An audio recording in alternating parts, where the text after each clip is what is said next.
Hello, good morning. So, anyway, yun po ako dito tiga Chacubay ang area kang so lalaagan ng kang guardhouse para din po ini mga sponsors na nagtabang na magtaoki diit na support sa tuya. Actually itong diit na ito dakulao ng bagay ta. So nagkatiripon po baga di na materialize sa project di pong area ani po baga so gate. So repair po kang pathway. Iyon na po ini yan na pathway na iyan ang ayuson hanggang duman sa may stage na hampang. Tapos ini area na ini po, yan nakataning kaaniong o yan na announcement board, yan nakataning kaan. Sabi ni Sir Principal, this area da po, leading area ilalaag so guardhouse. Ining area na ini, siya nilalaag so guardhouse.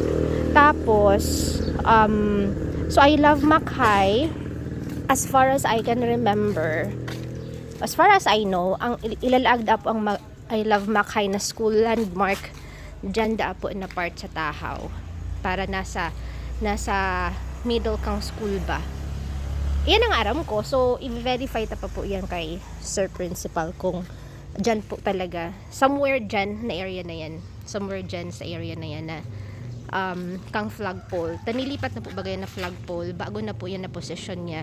Dati niya on yun dyan na part digdi sa may mga tambak na materyales.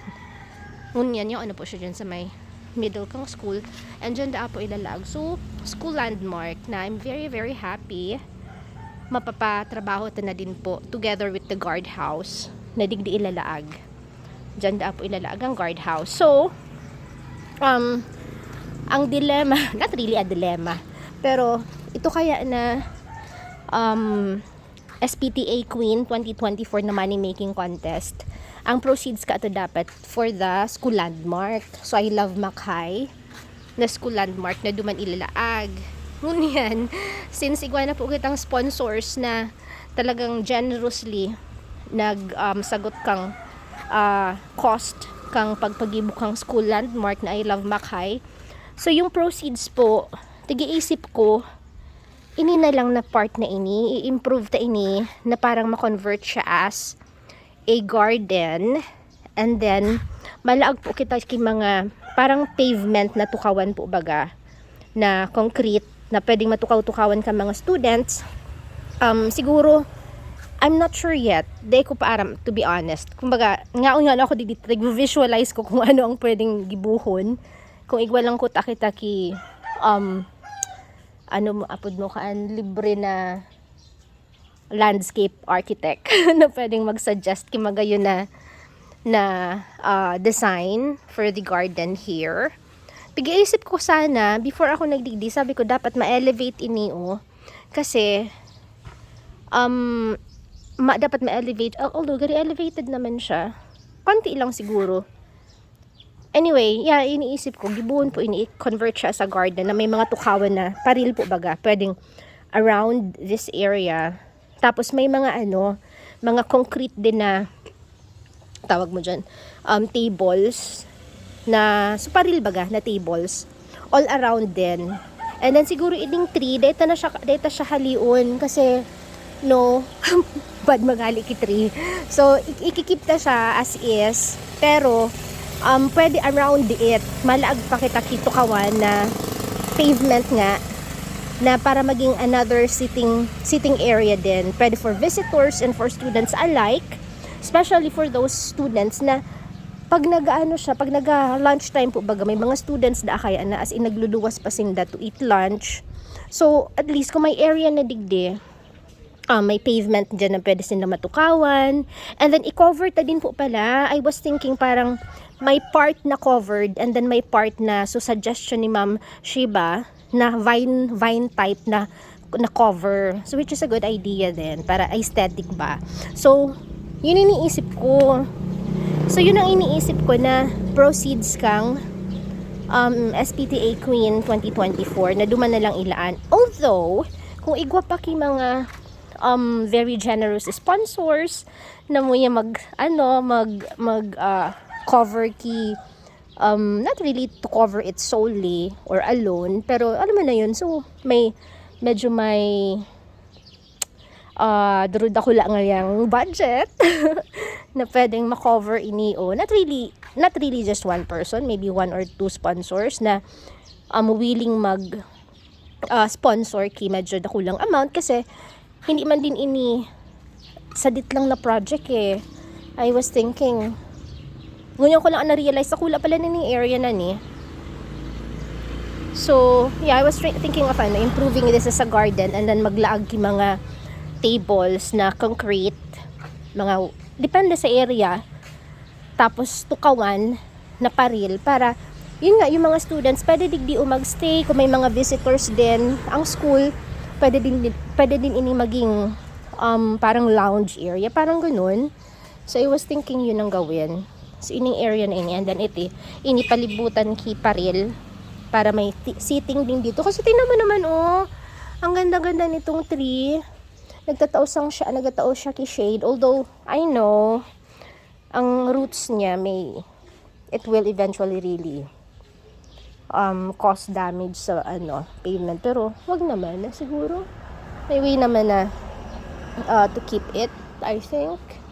So anyway, I was just thinking of keeping this tree, pero palibutan ni kis pavement nga na paril para matukaw-tukawan pa, di ba? Di ba tree? Anyway, so and then dito, malag din ki tukawan na paril around this area. And then siguro yung table din na table nga na pwedeng digdi din ilaag diyan na part and then i-improve ta ini na ground niya para hindi siya tsaka na ganyan. Pwede siguro i-Bermuda or I was thinking of not using, pero mas malinig nga naman talaga pag paril, kaso lang wag naman na siguro kasi alam mo yun, nature ba, so parang siguro i-landscape na lang siya and then gibuho na grass or frog grass or Bermuda para maganda siya. I think na siya mag-grow kasi nga may kahoy. Anyway, so yun yung idea ko. I was thinking of improving this whole area as a garden.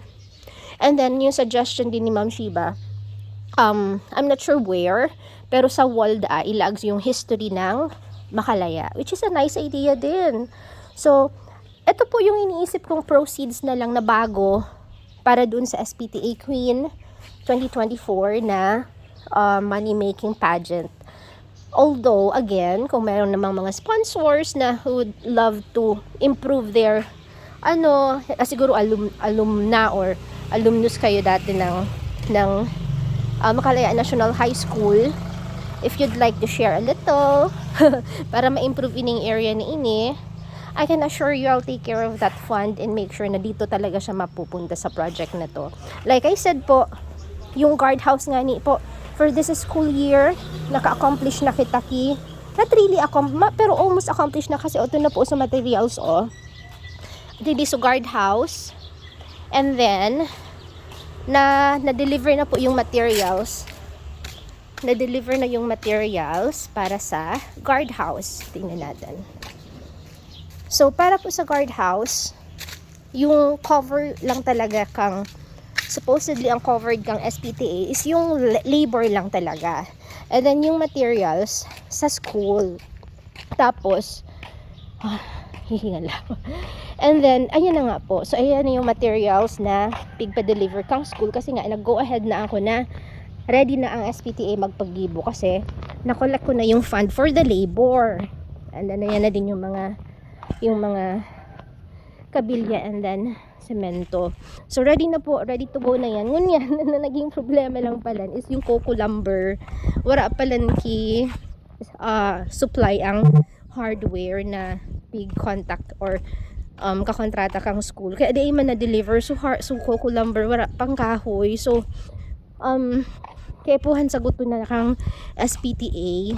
So, coco lumber para makastart na kang project sa next week. Kaya, so pigihingo ako pa po na madagdagan sa fund. Although, may fund na nga kita sa school landmark. Pero gusto ko sana magamit talaga siya para sa sa project kung saan ko siya saan ko talaga hanapang sponsorship. So ma-rely na sana po ako girare sa effort na pag-reach out sa mga sponsors, and then also sa mga voluntary contributions din kan parents, na sana mabilog ta girare itong, I think mga nasa 7,000 man sana sa Coco Lumber ta, instead na 2x3 pang tukod, so mga taldok na lang supig pa kuruha ko, and then ngunyan yan ipon yun ako didi para maghalat. Tapos sabi da ngunyan ma-deliver ata kan taldok, and then at the same time gusto ko na nga din mahiling ining area na gigibuhan ko kang isa-suggest ko na gibuhan kang su garden, which is this area po. Ayan na area na yan. So ito po baga su gate, and then yan na area na yan. And then also po, naisip ko din nga, yung masana diba nag-iisip din lang naman kitang improvements of the school, how about we improve this area na din, diba? This is such a big area pa, and then nasasayang lang din siyang space. It can be another parang recreational or space na pwedeng magamit kan mga students. I was suggesting sa board na gibuhon nining vegetable garden, pero yung vegetable garden na so low maintenance na talaga magtatagal for years. So yun yung iniisip ko, so really improve it as a vegetable garden, yung mga tipong may greenhouse ganun. Kaso nga lang, I don't know, it's still in the planning and finalization kung magandang idea, kasi I was thinking very kailangan siya ng maintenance talaga. Someone has to be very dedicated to improve it and really parang ma-maintain, magtanom, alam mo na yun, kasi iba pag nag-garden, it requires labor. So same thing here. So ini po talaga ang pinaka main focus ko, na since tapos na okay na yung effort for the school landmark, taigwan na po sponsors for that, napadala na sa akin yung fund, which is 30,000. So papagibo ko na po yung school landmark next week. So sana nga dahil kita masyado anhon kang bagyo para dire-diretso ang patrabaho. So since nga po okay na yung school landmark, magigibo na, and then yung guardhouse digdio matutugdok na din next week, yung Coco Lumber nilang hinahalat, ini na po na area na ini ang piga project ko. Gusto kong suggest ko na i-improve din na area. Gibuhon siyang garden with seating ng mga concrete and tables for students na din, na ma-improve yung experience nila. And then yun na nga, yung mga students na nagkakaraon sa luwas, they can just utilize this area para di na sila magkaon, diba? So at least din na sila para baralago bagaw sa luwas. And then parang resting area na din nanda during lunchtime, and then for also visitors din to spend time kung halimbawa may mga visitors and need may bighalat niyan teachers or what, kasi minsan pag may mga visitors diyan nagtutukaw, digdi nagtutukaw sinda para maghalat. So anyway, thank you for watching my video. I just thought na it's easier to it's easier na mag-express kang ideas mo if it's may visual representation or may visual reference. Anyway, I'm so happy po talaga for SPTA 2024. Igwa po kita bakusan na sarong project, bakusan na duwa, parang 4 na projects, kasi po itong repair kang pathway, this po, ito po, yan na pathway na yan, sasagutin na po yung kang office of the mayor, pledge na si mayor dyan, na sasagutin for next year, nasa budget na po yan kang for next year, sabi po. So talagang ipa-follow up ko siya by January to make sure na mangyari. And then nakabakal na din kitang industrial electric fan, nadakulaon po bagang industrial electric fan. And then yung guardhouse, digdi papatugdok na next week, ma-update po ako girari sa Indo, mahihiling na po nindo yan. And then so yeah, so that's 3 projects already, plus yung school landmark na yun na nga po, school landmark nagigibuho na din. And then itutugdok po Dumena Park, dyan sa may flagpole, dyan ilalaag sa school landmark. So I will show you a video once these 2 structural projects are complete na. So that is 4 projects in total, and eto po sana, may time pa man kita. It's only November. It's only November. So, yung proceeds po igwa po kaya kaming SPTA Queen 2024. I'm planning na instead of school landmark, since nga okay na yung school landmark, may sponsors na tayo for that, ini na lang, yung school garden na lang. Although, again, kung igwa po ang sponsors who would love to, like, really shell out medyo malaki-laking amount to cover this, 1 or 2 sponsors I'd really appreciate it. Para at least may iba pa kitang projects na ma-accomplish for the school. And I have a lot of ideas for that. So, pwede nga, kung halimbawa may sponsors nga for this, again, I don't know the cost yet. So, I'm still looking at the area and then magtatagahiling ako sa Pinterest kung anong pwedeng design para magkaigwa kitang idea ng cost. So, if by any chance, and I'm manifesting na mangyari, if by any chance may sponsors ako ulit na maitap to help me cover the cost of improving this part as a garden, ang next na project is this one. Lag kita digdiki vegetable garden. Alam mo yun, para may nature feels naman. Let's give back something sa nature. I was thinking of like putting a greenhouse, pero yun nga, it's a challenge kasi it's something to be improved regularly. So, abo ko man kaya mag-put up kisarong project tapos matiwangwang lang siya after a few years. So, it has to be productive.